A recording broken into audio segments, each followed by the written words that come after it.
तो स्वागत है साथियों हमारी आज पहली क्लास में और यूपी के स्टैटिक जीके क्वेश्चन की क्लास में। आई होप आप ठीक भी होंगे। चलो आज क्लास को हम स्टार्ट करते हैं। ये प्रीवियस एग्जाम क्वेश्चन भी हैं, जैसे कि UP police, SSC GD, railway, ALP में, यूपीएसआई में ये आए हुए हैं। और ये क्वेश्चन जो है हमारे लिए सिलेक्शन के लिए बहुत ही फायदेमंद होने वाले हैं। बस आप क्लास में बने रहना। आई होप मेरी बात आपको समझ में आ रही होगी। देखो जो मैं आज मैं बताने वाला हूँ यूपी पुलिस के बताने वाला हूँ। बढ़िया क्वेश्चन है। देखो यूपी पुलिस के होंगे, एसएससी जीडी के होंगे, रेलवे एलपी के होंगे, यूपीएसआई के होंगे। और आपने ये थंबनेल तो देख ही लिया होगा पूरा। अब हम क्लास के आगे चलते हैं। My name Rinku Bhaskar, SSC नाम से मेरा यूट्यूब चैनल है। आपको क्लास पसंद आए तो अंतिम में सब्सक्राइब भी करना।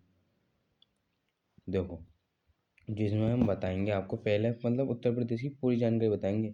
सामान्य जानकारी हम देखते हैं। सामान्य जानकारी तो सामान्य जानकारी हम देखते हैं। हमारी राजधानी है लखनऊ। जिले कितने हमारे 75, मंडल कितने हमारे 18। ये बात क्लियर होनी चाहिए। इसकी स्थापना कब हुई थी? 1950 में। ले लिख के बता रही हूँ। 1950 में इसका नाम बदलकर मतलब इसका नाम रख दिया गया था। इसे पहले बदल दिया था, तो पहले इसे कहते थे संयुक्त प्रांत। सही है। इसकी राष्ट्रीय भाषा क्या है? हिंदी। सही है। क्लास में बने रहना, बस मैं ऐसे ही समझाता रहूँगा। और ये आपको चित्र दिख रहे होंगे, ये चित्र देख रहे होंगे आपको सीढ़ी वाले। अब क्लास के आगे बढ़ते हैं। मस्त क्लास रहेगी, बस बने रहना। अब उत्तर प्रदेश की हमारी भौगोलिक और राजनीतिक जानकारी इसमें समझेंगे। जैसे कि जनसंख्या कितनी है हमारी। जनसंख्या कितनी है? भारत में सबसे अधिक आबादी वाला राज्य है ये। और क्षेत्रफल में चौथा सबसे बड़ा राज्य यही है। संसद संसद सांसद लोकसभा में सबसे अधिक सीटें हैं, तो 80 सीटें। और राज्यसभा में 31 सीटें। विधानसभा 403 विधानसभा सीटें। उच्च न्यायालय प्रयागराज उच्च न्यायालय एशिया का सबसे बड़ा उच्च न्यायालय है। इस बात को समझ रहे हो ना।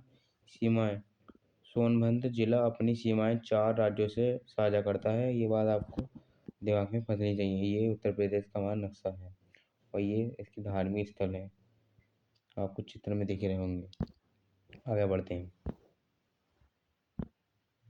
अब उत्तर प्रदेश की हम महत्वपूर्ण स्थल और संस्कृति महत्व। सारनाथ, भगवान बुद्ध अपना पहला उपदेश यहीं दिया था। प्रयागराज, गंगा, यमुना और सरस्वती नदियों का संगम स्थल है। ये आपको पहले से ही पता होगा।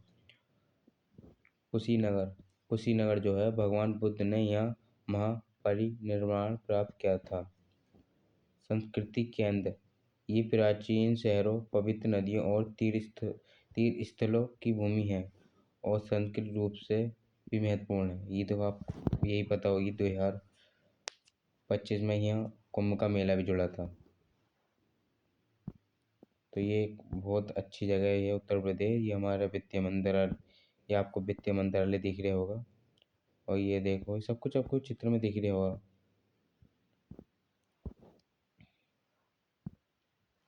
अब बताने वाले हैं हम उत्तर प्रदेश के बारे में बता रहे हैं। पूरी क्लास ही में उत्तर प्रदेश के बारे में। शिक्षा अन्य जानकारी और शिक्षा और अन्य जानकारी देखो। इसकी साक्षरता मतलब शिक्षा जो है, पिछले एजुकेशन जो है, पिछले कुछ दशकों में एजुकेशन ये साक्षरता दर काफ़ी वृद्धि हुई है। और देखो ये यहाँ तक खत्म। विश्वविद्यालय, यहाँ के विश्वविद्यालय जो है, अलीगढ़ विश्वविद्यालय, बनारस हिंदू विश्वविद्यालय और लखनऊ विश्वविद्यालय जैसे कई पुराने प्रतिष्ठित विश्वविद्यालय यहाँ स्थित हैं।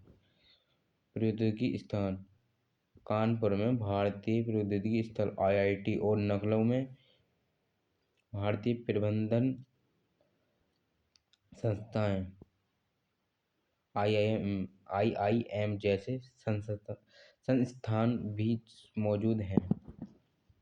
थोड़ी बोलने में मतलब हिचकिचा रहे हैं। ये चित्र आपको दिख रहे होंगे। ये जो है आईआईटी है लखनऊ में, ये आईआईटी कानपुर में है। ये वो जो आईआईटी वाली जो सीतापुर में है, सही है। आपको ये दिख रही होगी। आगे बढ़ते हैं। ये जो है ये बहुत इम्पोर्टेंट, ये वाला जो है बहुत ही इम्पोर्टेंट क्वेश्चन है, और ये मैंने इसलिए इस तरीके से लिखा भी है। पूरी जानकारी एक ही बार में आपको पता चल रही है। उत्तर प्रदेश का सबसे बड़ा जिला क्षेत्रफल के अनुसार कौन सा है? ये पिछला भी। अब चौथे नंबर पे तो हमारा उत- उत्तर प्रदेश का जो जिला लखीमपुर खीरी है, याद रखना। क्षेत्रफल के अनुसार उत्तर प्रदेश का सबसे बड़ा जिला लखीमपुर खीरी है, जिसका क्षेत्रफल जो है 7,680 वर्ग किलोमीटर है। लखीमपुर खीरी लखनऊ का मंडल का हिस्सा भी मंडल भी है, याद रखना। एक क्वेश्चन हमारा यहीं से क्लियर होता है। इसकी प्रशासनिक राजधानी लखीमपुर शहर है। ये जिला नेपाल की सीमा पर स्थित है। ये जिला अपने गन्ना उद्योग और दुधवा राष्ट्रीय उद्यान के लिए प्रसिद्ध है। देखो हमारा दुधवा राष्ट्रीय उद्यान मिलता है यहाँ से। एक क्वेश्चन यही बन गया। और क्लास हमारी अंत यहीं से ही हो जाएगी। देखो ये प्रीवियस बार पिछला थंबनेल है, ये मैंने कई फोटो लगाए रखे हैं। Thank you this watching. धन्यवाद। और अगर क्लास अच्छी लगी हो तो सब्सक्राइब करना और लाइक करना, समझ गए? लाइक करके जरूर जाना। धन्यवाद। Thank you.